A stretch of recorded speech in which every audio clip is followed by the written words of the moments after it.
Just looking at the business that you're in right now, it's in marine logistics. It is involved in offshore vessel supply to the oil and gas space in particular. Take us through the kind of demand that's out there right now for the services you offer. Okay, well, the market is actually quite sophisticated and large. It entails all the logistics, marine logistics activities supporting oil and gas activities. So you can think of the process from the early seismic activities to locate the oil and gas until you go through the whole process and you eventually find the oil and gas, and then you have to produce and maintain those platforms. So it's quite large and quite entails a lot of different type of specialized vessels to support all these activities. It's pretty highly technical as well. But in terms of, if I want to put a dollar number on this market, it will be in the billions of dollars every year.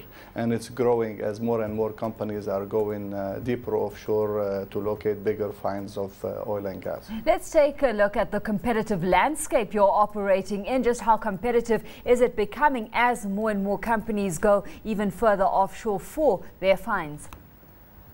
It's actually very competitive, and all the major key players, the top players in the world are here. And it makes it very difficult actually for the local operators and the local ship owners to compete at that level.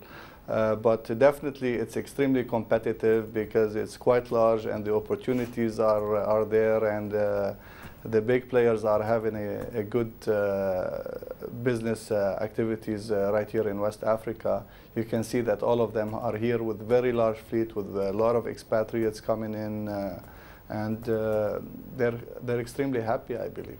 Of course, competition is something every industry has to deal with. You know, that shouldn't be reason alone for local players not to enter the space. So let's take a look at some of the challenges that are being brought forward or present themselves for local operators in this space in taking on multinational operators. The challenges are many. We'll mention a few of them that are extremely important. Definitely the technical capabilities are not there, and many of the operators find themselves really strapped down and they cannot compete at that level, and they need a lot of manpower and a lot of capital to shore up and to get up to the level to compete in this industry. As you can imagine, the industry, you are dealing with oil and gas, and it's pretty technical, and the safety requirements are extremely high, so the standards are set very high up there. So it will be a big challenge for local operators to do that. On the financial side, it is very capital intensive. A lot of these vessels and boats are sophisticated with the latest technologies, and they require you to really spend a lot of money to acquire these assets. And given the banking situations around West Africa, Africa in general, it's really difficult to get the long-term facilities from the banking institutions to finance such large assets, whereas the foreign players have deeper pockets, and they have a lot of subsidies, and they have access to all sorts of financial support. Let's explore that a bit further, though. I mean, why the resistance, Joseph, by banks to make this long-term commitment if the business is lucrative? I mean, what risk scenario are they pricing in? Yeah, the market is definitely lucrative. That's why you see all these key players with very large fleets and a lot of investments that can go into multi-billion dollars right here in West Africa, with all sorts of assets and personnel to support these activities. The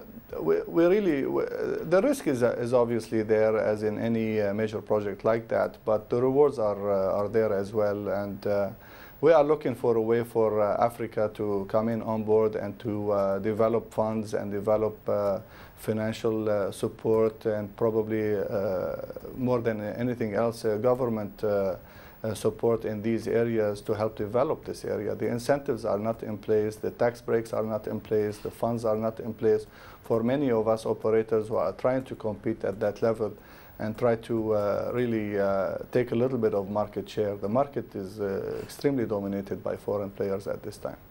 Let's take a look at another challenge, that of port capacity itself. I mean, in Africa, there seems to be a shared experience, one of limited space, ports almost becoming victims of their own success, some have said. Is it a constraint to your business?